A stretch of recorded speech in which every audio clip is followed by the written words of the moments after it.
Welcome to public TV news బులెటిన్ల ముందుగా headlines. హన్మకొండలో హల్చల్ చేస్తున్న చెడ్డీ గ్యాంగ్.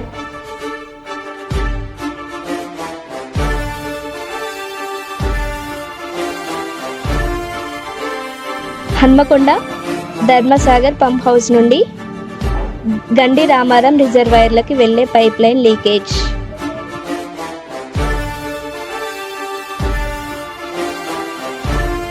కుప్పంలో కేర్ హాస్పిటల్ ఎదురుగా ప్రారంభమైన కందస్వామి శరవాణా హోటల్.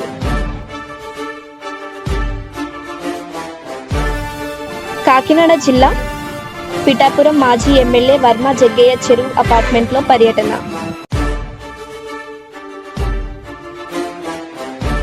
కర్నూలులో జర్నలిస్టుకు నిత్యావసర సరుకుల పంపిణీ.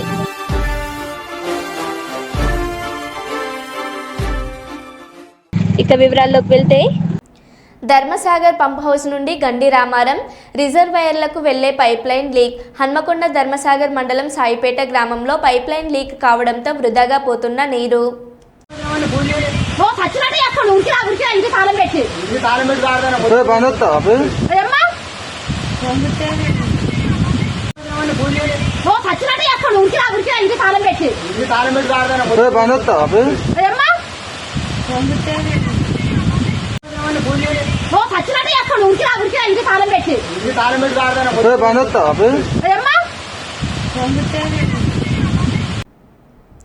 కాకినాడ జిల్లా పిఠాపురం నియోజకవర్గం గొల్లప్రోలు మండలం నందు కొత్తపేట రామాలయం దగ్గర గొల్లప్రోలు టీం రామ్ చరణ్ ఫౌండేషన్ వారి ఆధ్వర్యంలో రామ్ చరణ్ పుట్టినరోజు సందర్భంగా కార్తికేయ హాస్పిటల్ వారిచే ఉచిత మెగా వైద్య శిబిరం నిర్వహించారు.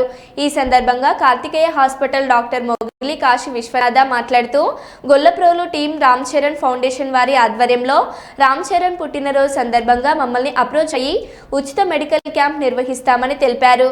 అందుకు సానుకూలంగా స్పందించి ఈ మెడికల్ క్యాంప్ నిర్వహించామని, దీనికి సుమారు 500 మందికి పైగా అవుట్ పేషెంట్లు వచ్చారని, వారికి బోనే డెన్సిటీ, బీపీ, షుగర్ నియంత్రణ, వివిధ స్క్రీన్ స్పెషలిస్ట్, ఆర్థోపెడిక్ వంటివి టెస్టులు నిర్వహించామని, వాటికి తగిన విధంగా ఉచిత మందులు పంపిణీ చేయడం జరిగిందని తెలిపారు.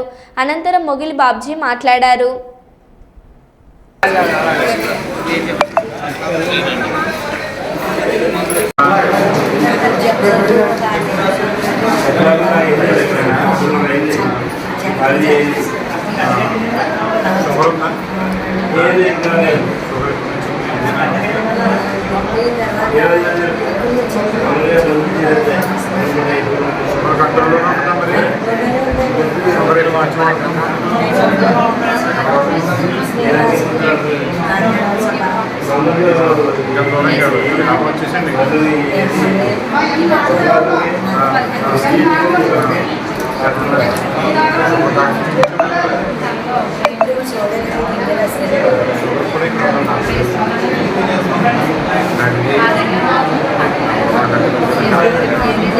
నమస్తే అండి, నా పేరు డాక్టర్ కాశీ విశ్వనాథ్ అండి. నేను కార్తికేయ హాస్పిటల్లో ఆర్థోపెడిక్ డాక్టర్ అండి.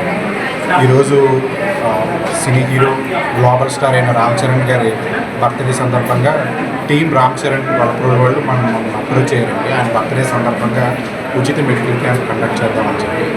సో మేము కూడా మాది కూడా ఇదే గ్రామం అవడం వల్ల, ఇదే మా సొంత ఊరు ఇదే తలపురాలు అవడంతో మేము కూడా ఎప్పటి నుంచో ఇలాంటి కార్యక్రమాలు చాలా హెల్త్ క్యాంపులన్నీ చేస్తున్నాం.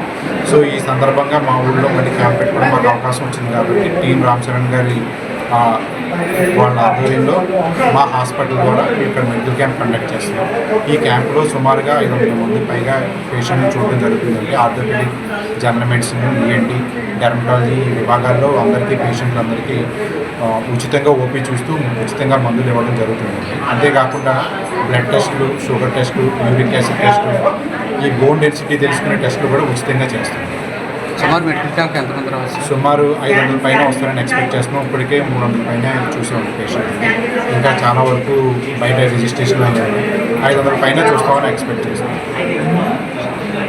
గురువారం గ్లోబల్ స్టార్ ఆస్కార్ అవార్డు గ్రహీత రామ్ చరణ్ జన్మదిన వేడుకలు కుప్పం పట్టణం నందు ఘనంగా రామ్ చరణ్ ఫ్యాన్స్ అసోసియేషన్ ఆధ్వర్యంలో శ్రీ ప్రసన్న తిరుపతి గంగమ్మ దేవాలయంలో రామ్ చరణ్ పేరుతో పూజా కార్యక్రమాలు చేపట్టారు. పెద్ద ఎత్తున బాణసంచా పేల్చుతూ జై చరణ్ నినాదంతో భారీ కేక్ కటింగ్ మరియు అన్నదానం చేశారు. ఈ కార్యక్రమానికి ముఖ్య అతిథిగా జనసేన పార్టీ అధ్యక్షుడు డాక్టర్ నరేష్ మరియు సీనియర్ నాయకుడు పవన్ మహేష్, రూపేష్, పూల్ శేఖర్, రామ్ చరణ్ ఫ్యాన్స్ అసోసియేషన్ నియోజకవర్గ అధ్యక్షుడు అరుణ్ చెర్రీ, శ్రీకాంత్, బాలాజీ, వినీత్, వాసు, నూర్బాయ్, నవీన్, రవి తదితరులు పాల్గొన్నారు. ఆనందంగా జరుపుకోవాలని, మళ్ళీ 100 ఏళ్ళు బాగుండాలని కూడా గంగమ్మ తల్లిని మనస్ఫూర్తిగా కోరుకుంటూ ఈరోజు ఆయన పేరు పైన అభిషేకం చేస్తూ అదేవిధంగా పూజాకారం నిర్వహించి 10 మందికి అన్నదానం చేయాలా.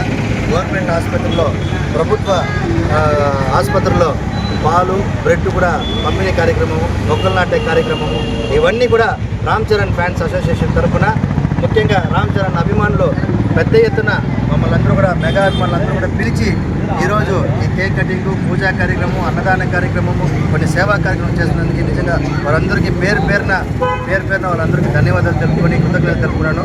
ఇలాంటి వేడుకలు ఆయన 100 ఏళ్ళు జరుపుకుంటారు.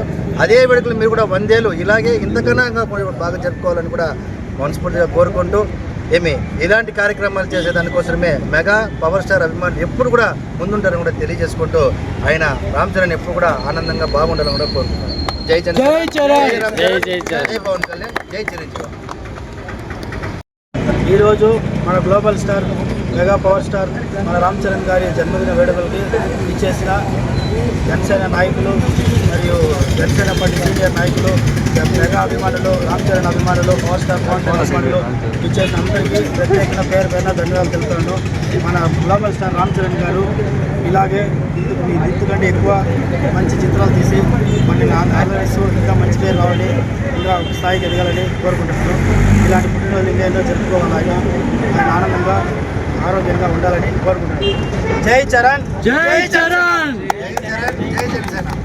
సూపర్. నల్గొండ జిల్లా నాంపల్లి మండలం కేంద్రంలో గల ఏఐటియుసి కార్యాలయంలో కౌన్సిల్ సమావేశం నిర్వహించిన కౌన్సిల్ నాయకులు. ఈ సమావేశానికి ఏఐటియుసి రాష్ట్ర వర్కింగ్ ప్రెసిడెంట్ పల్లా దేవేందర్ రెడ్డి పాల్గొని మీడియాతో మాట్లాడారు. భవన నిర్మాణ సంఘం జిల్లా మహాసభలు, రాష్ట్ర మహాసభలు ఉన్న నేపథ్యంలో మండల నూతన కమిటీలు ఏర్పాటు చేసుకోవడం జరుగుతుందన్నారు. ఈ కార్యక్రమంలో సిపిఐ మండల కార్యదర్శి సుదనబోయిన రమేష్, భవన నిర్మాణ కార్మిక సంఘం మండల కార్యదర్శి నేతల అగ్గిరాజు, ఊరుపాక వెంకటయ్య, శంకర్, శ్రీనివాస్ తదితరులు పాల్గొన్నారు. ప్రస్తుతం మనం నాంపల్లి మండల కేంద్రంలో ఉన్నటువంటి ఏఐటిసి కార్యాలయం నందు ఉన్నాము. ఈరోజు కౌన్సిల్ సమావేశం నిర్వహించుకోవడం జరిగింది. ఈ సమావేశానికి ముఖ్య అతిథిగా జిల్లా కార్యదర్శి పల్లా దేవేందర్ రెడ్డి గారు ఉన్నారు. వారితో అడిగి తెలుసుకుందాం. నమస్తే అండి.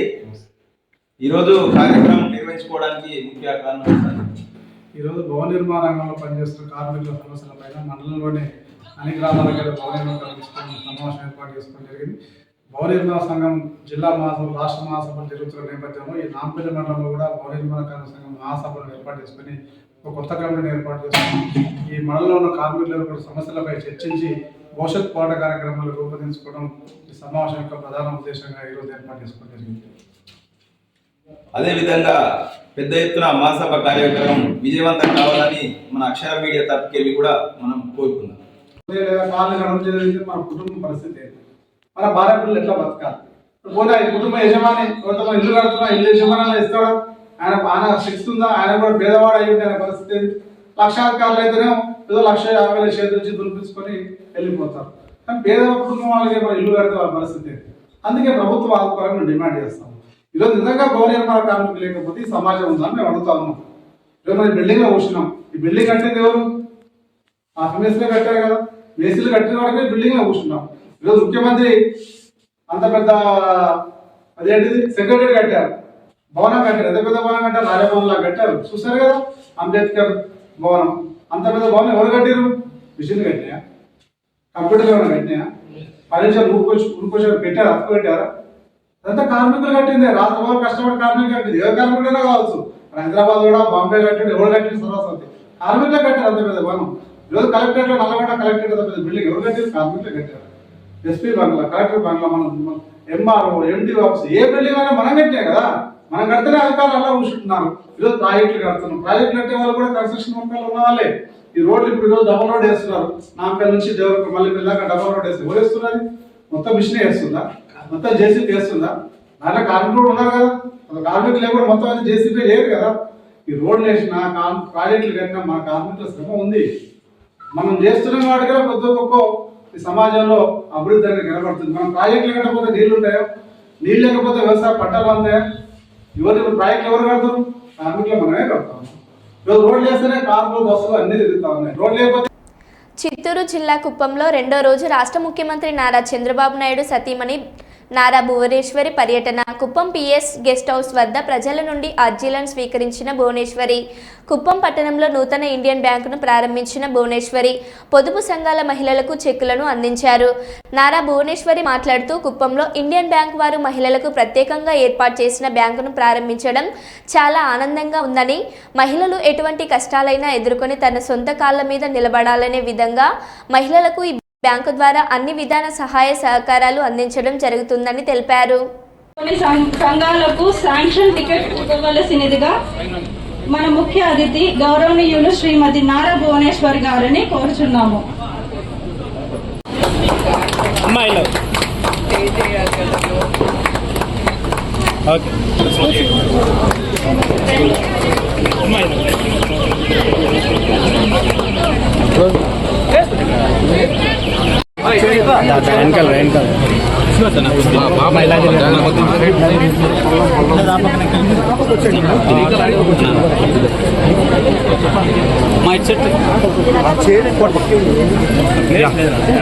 జరిగండి మేడం, ఇలా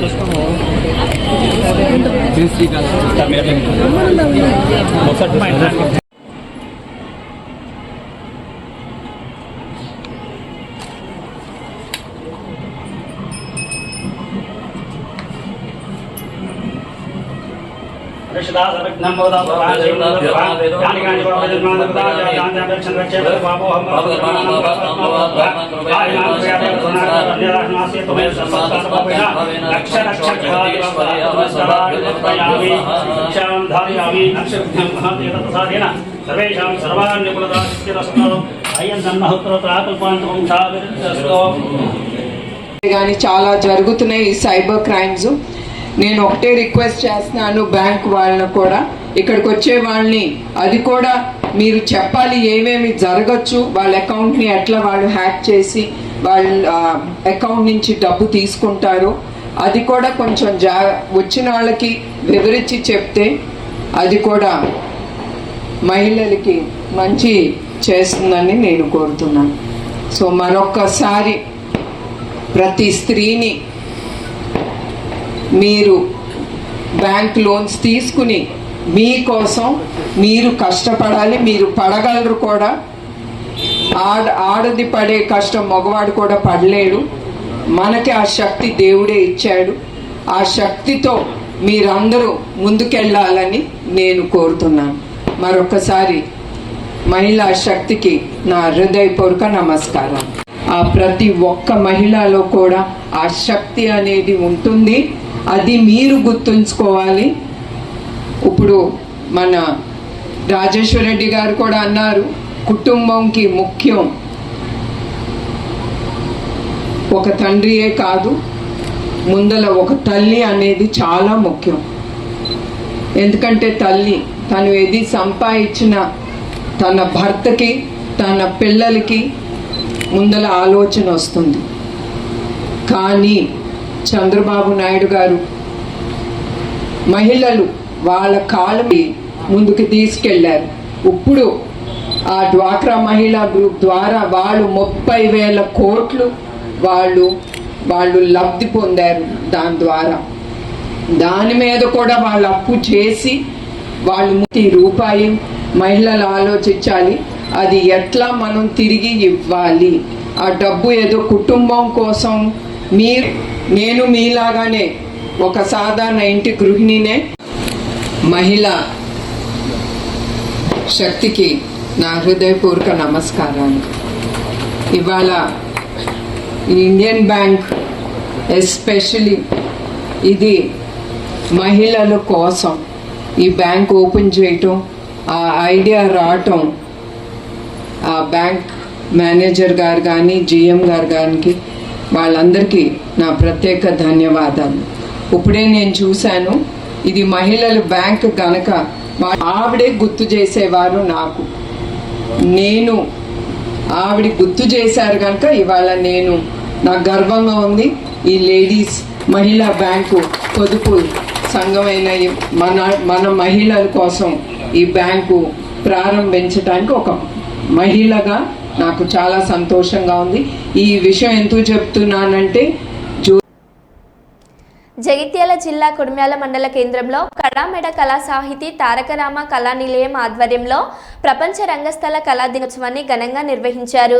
ఈ సందర్భంగా కళను విశ్వసించి కళాకారులను విశేషంగా ప్రోత్సహించినటువంటి కందుకూరి వీరేశలింగం చిత్రపటానికి పూలమాలలు వేసి ఆయన గత స్మృతులను గుర్తుకు తెచ్చారు. అంతకుముందు ఇటీవల మరణించిన తారకరామ కళా నిలయం సభ్యుడు సందిరెడ్డి రాజీరెడ్డి ఆత్మకు శాంతి చేకూరాలని 2 నిమిషాలు మౌనం పాటించారు. సీనియర్ కళావృద్ధుడు నిజాం రాజన్నను ఈ కార్యక్రమ నిర్వాహకులు సన్మానించారు. ఈ కార్యక్రమంలో కళా సాహితీ సభ్యులు కళాకారులు డాక్టర్ పర్లపల్లి జితేందర్, బొమ్మ సురేష్, ఏనుగు ఆదిరెడ్డి, ఇనుగంటి సత్యానందం, నిజాం రాజన్న, కంచర్ల గంగాచారి, తైదల అంజయ్య తదితరులు పాల్గొన్నారు.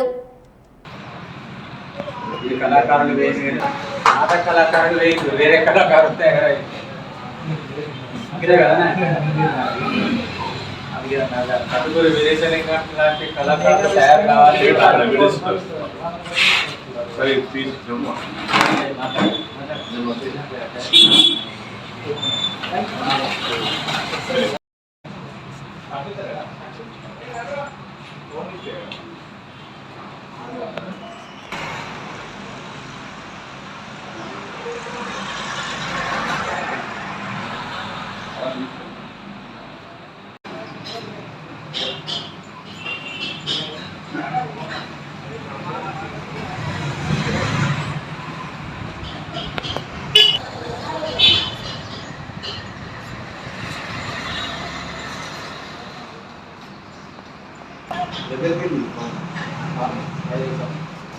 ఈరోజు కొడిమ్యాల గ్రామంలో వినాయక హాస్పిటల్లో ప్రపంచ రంగస్థల కళాకారుల దినోత్సవం సందర్భంగా ఈరోజు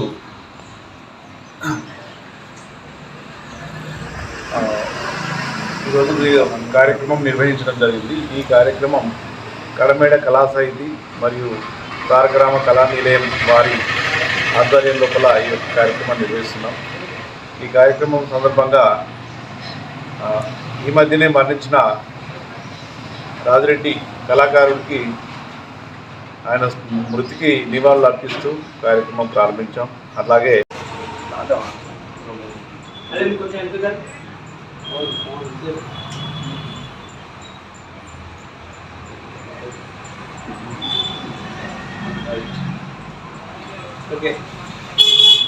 కళాకారుల దినోత్సవ సందర్భంగా మన పూర్వీకులను కళాకారులను స్మరించుకుంటూ ఈరోజు జరుపుకోవడం నాకు ఎంతో గర్వకారం అనిపిస్తుంది. ఆ సందర్భంగా నాకు సన్మానం చేయడం కూడా ఎంతో సంతోషదాయకం. ఈ నెల 24న హైదరాబాద్ చాంపేటలో రంగారెడ్డి జిల్లా బార్ అసోసియేషన్ మాజీ అధ్యక్షులు ఇజ్రాయిల్పై విచక్షణ రహితంగా కత్తితో దాడి చేసి చంపినటువంటి నిందితునికి వెంటనే శిక్ష వేయాలని మరియు న్యాయవాదులపై వరుసగా జరుగుతున్నటువంటి దాడుల నేపథ్యంలో న్యాయవాదుల రక్షణ చట్టం ఏర్పాటు కొరకై గోదావరిఖని బార్ అసోసియేషన్ ఆధ్వర్యంలో గత 3 రోజులుగా చేస్తున్నటువంటి రిలే నిరాహార దీక్షలో ఈ రోజు బార్ అసోసియేషన్ అధ్యక్షుడు తౌతం సతీష్, ప్రధాన కార్యదర్శి జవ్వాజీ శ్రీనివాస్, సీనియర్ అడ్వకేట్ కోసాగు శ్రీనివాసరావు, రాకం దామోదర్, చలికల పద్మజ, ప్రవీణ్ కుమార్ పులిపాఖ దీక్ష చేపట్టారు. ఈ సందర్భంగా వారు మాట్లాడారు. ఈ కార్యక్రమంలో న్యాయవాదుల సిహెచ్ శైలజ, బలుమూరి అమరేంద్రరావు, గొర్రె రమేష్, మురళీధర్ యాదవ్లతో పాటు అధిక సంఖ్యలో న్యాయవాదులు పాల్గొన్నారు. రమేష్ అన్న గారు వేదికపైకి రావాల్సిందిగా కోరుతున్నాం. మేము వారి అమూల్యమైన సందేశాన్ని ఇవ్వాల్సిందిగా కోరుతున్నాం. రండి సార్ ప్లీజ్. 24వ తారీఖు సోమవారం రోజున చంపాపేట వద్ద మా సీనియర్ న్యాయవాది ఇజ్రాయెల్ను అతి దారుణంగా కిరాతకంగా హత్య చేయడం జరిగింది. దాని నిరసనగా మా భారత శిక్షను 3 రోజుల నుంచి విధులను బహిష్కరించి ఇక్కడ రిలే నిరాదీక్షలను ఏర్పాటు చేసుకొని రిలే నిరాదీక్షలు చేస్తున్నాము. దీని ఉద్దేశం ఏంటంటే మేము ప్రభుత్వాన్ని కోరుకునేది ఈ వేదిక నుండి మాకు వెంటనే న్యాయవాదుల రక్షణ చట్టం ఏర్పాటు చేసి అమలు చేయాలని మేము ఈ సందర్భంగా డిమాండ్ చేస్తున్నాం. ఇప్పటికీ అదేవిధంగా 41 CRPCని కూడా రద్దు చేసి బెయిల్ అనేది స్టేషన్లో కాకుండా కోర్టు ద్వారా తీసుకునే విధంగా ప్రభుత్వం చర్యలు తీసుకోవాలని ఈ సందర్భంగా మేము కోరుతున్నాం. మరి జూనియర్లకు కూడా స్టైఫండ్ ఇవ్వాల్సిందిగా మేము ఈ వేదిక నుంచి మేము కోరుతున్నాం. ఇప్పుడు ప్రభుత్వంలో మేము న్యాయవాదం అంటే న్యాయం కోసం పోరాడే న్యాయవాదం తప్ప మా దగ్గర క్లయింట్ వస్తే క్లయింట్కు మేము వారి హక్కుల కోసం పోరాడడం వల్ల తప్ప మాకు ఎటువంటి పర్సనల్ ఖర్చు ఏమి ఉండదు. మీరేమన్నా మా న్యాయవాదులైనా తప్పు చేస్తే దానికి ఒక చట్టం ఉంది, చట్టం మేము లోబడి ఉంటాం. ఆ చట్టం ప్రకారంగా వారి మీద ఎటువంటి చర్యలు తీసుకున్నా దానికి మేము కట్టుబడి ఉంటాం. కానీ అలా కాకుండా హత్యలు చేయడం అనేది చాలా దారుణమైన విషయం. హత్య చేస్తే ఆ న్యాయవాది కుటుంబం రోడ్డు పైన పడుతుంది. వాళ్ళ పరిస్థితి ఏంటి అనేది ఒకసారి ఆలోచించాలి. మేము మీకోసం కొట్లాడేటోళ్ళం తప్ప మాకంటూ పర్సనల్ ఏమి ఉండదు. మన ఇంకొక విషయం ఏంటంటే మేము సమాజ సేవలో మేమేంటంటే సమాజ సేవ కోసం వచ్చిన వాళ్ళమే తప్ప మేము ఇక్కడ మేము చదువుకున్న అందుకోసమే న్యాయవాద శాస్త్రం. అలాంటప్పుడు మా న్యాయవాదుల మీద మా న్యాయవాదులను దాడులు చేయడం చాలా దారుణం. ఇలాంటివి చేస్తే మున్ముందు మేము ఇంకా ఉధృతంగా చర్యలు తీసుకుంటాం. అవసరమైతే అసెంబ్లీ ముట్టడి కూడా చేస్తామని ఈ సందర్భంగా తెలియజేస్తున్నాం. ఈ మధ్య కాలంలో అడ్వకేట్ల పైన విపరీతమైన దాడులు జరుగుతున్నాయి. ఈ మొన్ననే ఇజ్రాయిల్ అనే సీనియర్ న్యాయవాదిని హత్య చేయడం జరిగినది. ఈ విధంగా చేసుకుంటూ పోతే అడ్వకేట్స్కి రక్షణే కరువైపోయింది. అడ్వకేట్గా మేము ఈ వృత్తిని నిర్వహిస్తూ చాలామందిని కాపాడే ప్రయత్నం చేస్తూ ఉన్న మాకే రక్షణ కరువైనప్పుడు ఇలా అనేది సందిగ్ధంలో పడడం జరుగుతుంది న్యాయవాదులందరూ కూడా. కాబట్టి మా గోదావరిఖని బార్ అసోసియేషన్ తరఫున 3 రోజుల నుండి రిలే నిరాహార దీక్షలను నిర్వహించడం జరుగుతున్నది. దీనికి ప్రతి ఒక్కరు కూడా సంఘీభావం తెలుపుతూ ఇటు రాష్ట్ర ప్రభుత్వమే కానీ కేంద్ర ప్రభుత్వమే కానీ ఈ యొక్క రక్షణ చట్టం తీసుకురావడంలో ముందుండి ఖచ్చితంగా ఎంత తొందరగా వీలైతే అంత తొందరగా ఈ యొక్క రక్షణ చట్టాన్ని తీసుకురావాలని మా అడ్వకేట్స్ అందరి తరఫున కూడా కోరుకుంటున్నాము. ఈ యొక్క రిలే నిరాహార దీక్షలు ఇక ముందు కూడా ఈ విధంగా చేసినట్లయితే కొనసాగించడానికి మేము వెనుకపోమని, ఈ విధంగా ఎవరైతే అడ్వకేట్స్ పైన దాడులు చేస్తున్నారో ఖబర్దార్ వారందరినీ కూడా మేము వదిలిపెట్టే ప్రసక్తే లేదు. ఈ విధంగా ఏమైనా చేసినట్లయితే దానికి సంబంధించిన ప్రత్యేకమైన చట్టాలు ఏర్పడేంత వరకు కూడా ఊరుకునేది లేదని ఈ సందర్భంగా తెలియజేస్తున్నాము. ఇజ్రాయెల్ మీద హత్యా ప్రయత్నం జరిగింది హైదరాబాద్ చంపాపల్స్లో. దానికి గాను మేము నిరసనగా ఈరోజు 3వ రోజు చేరుకున్నది రిలే నిదర్శన చేస్తున్నాము. మాకు అడ్వకేట్ చట్టం ప్రత్యేక చట్టం తీసుకురావాలని మేము నిదర్శన చేస్తున్నాము. ఒకవేళ ఈ చట్టం ఇట్లా రాకపోతే మా సెక్యూరిటీ లేదు. మేము న్యాయం చేస్తామని అందరూ క్లయింట్కి చెప్తూ ఉంటాము. మాకే ఎక్కడ కూడా న్యాయం జరగట్లేదు. ఈ రోజు వరకు మాకు చట్టం ప్రతి ఒక్కరికి చట్టం ఉంది, కానీ ఓన్లీ న్యాయవాదులు మాత్రం చట్టం లేదు. ఎక్కడ ప్రత్యేక చట్టం తీసుకురావాలని న్యాయవాదులకు నేను కోరుకుంటున్నాను. గవర్నమెంట్ని కూడా మరీ రిక్వెస్ట్ చేస్తున్నాను. పెద్దపల్లి జిల్లా కేంద్రంలోని నందన గార్డెన్లో ముదిరాజ్ కులస్తుల సర్వసభ్య సమావేశం జరిగింది. పెద్దపల్లి ముదిరాజ్ జిల్లా అధ్యక్షుడు కొలిపాక నర్సయ్య మాట్లాడుతూ ప్రభుత్వం మాకు రావాల్సిన నిధులు మాకే కేటాయించాలని, ప్రతి గ్రామంలో ఉన్నటువంటి చెరువులు కుంటలు మాకే చెందినవని, చేపలు పెంచుకోవడానికి చేప పిల్లలు పోయడానికి మాకు ఉపయోగపడతాయని, ఇట్టి విషయాలను ప్రభుత్వం చొరవ తీసుకొని మాకు న్యాయం చేయాలని అన్నారు. ఈ సమావేశానికి డిఎఫ్ఓ ముదిరాజ్ జిల్లా నాయకులు, మహిళలు, ముదిరాజ్ సంఘ నాయకులు పాల్గొన్నారు. కొట్లాడలేదు కదా, మనం ఆ సంఘంలో ఉన్న సభ్యులం అందరం దిగి మీరు రెడీ ఉండండి. మీరు రెడీ ఉంటే మా బాడీ ఖచ్చితంగా మీ ఎంబడి పని చేయడానికి మేము సిద్ధం. ఆ రోజు ఐదు పని పెట్టుకోని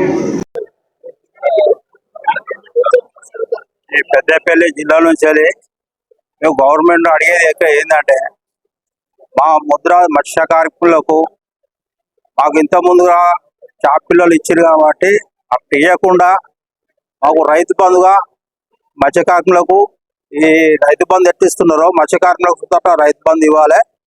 అట్లా కాకుండా మేము ప్రభుత్వాన్ని కోరేది ఏంటంటే ఇంత మాకు సరిపోతలేదు, కొద్దిగా రైతు బంధుకు మా అంతకన్నా ఎక్కువ ఇవ్వాలని చెప్పి మేము కోరుతున్నాం. ఈ చాప బిల్లు అన్నది ఎందుకంటే ఇప్పుడు కాంట్రాక్ట్ ఇస్తే మాకు ఆంచలేటికి వచ్చే వరకు సగమే వస్తుండే, ఆ సగాల సుత ప్రభుత్వం సగం సుత ఇవ్వలేదు ఈ సంవత్సరం. ఎందుకంటే నామమాత్రం పట్టుకొచ్చారు, శాంపిల్గా చూసారు. కాబట్టి ప్రభుత్వాన్ని కోరేది ఏంటంటే మాకు ఈ రైతు బంధు ఎట్టిస్తున్నారో మత్స్యకారులు వస్తున్న రైతు బంధు ఇవ్వాలని చెప్పి మేము కోరుతున్నాం. ఎందుకంటే ఈ అందరూ చేపలు పట్టుకుంటే బతికే వాళ్ళు కాబట్టి బెస్తోళ్ళు కానీ ముదిరాలు కానీ ఈ చెరువుల ఆధారపడి ఉంటారు. కాబట్టి మాకు ఇది తప్పకుండా మాకు చేయాలని చెప్పి మేము కోరుకుంటున్నాం. మా సంఘాలలో వేరే వాళ్ళు రాకుండా కొంతమంది ఏంటంటే మంది తక్కువ ఉన్న కాడ సెలవు కొంతమంది వచ్చి పట్టుకుంటున్నారు, దౌర్జన్యంగా చేస్తున్నారు. అది రాకుండా చర్య తీసుకోవాలని చెప్పి ప్రభుత్వాన్ని కోరుకుంటాం. ఎందుకంటే ఎవరి హక్కులు వాళ్ళకే ఉంటాయి కాబట్టి వాళ్ళే ఎస్సీలే వాళ్ళకే ఉంటాయి, బాగే ఉంటాయి. కాకపోతే దౌర్జన్యం మంది తక్కువ ఉన్న కాడ వచ్చి దౌర్జన్యంగా మేము పట్టుకుంటామని చెప్పి దిగి పట్టుకోవడం జరుగుతుంది. ఏమంటే మేము ఎస్సీ కేసులు పెడతామని చెప్పి వాళ్ళు పోలీసులు సహకరిస్తున్నారు మాకు. ఎందుకంటే మాకు ఇది మంచి ఇది కాబట్టి గవర్నమెంట్ మాకు సహకరించాలని చెప్పి మేము కోరుకుంటున్నాం. మరో బులెటిన్లో మళ్ళీ కలుద్దాం. Stay tune.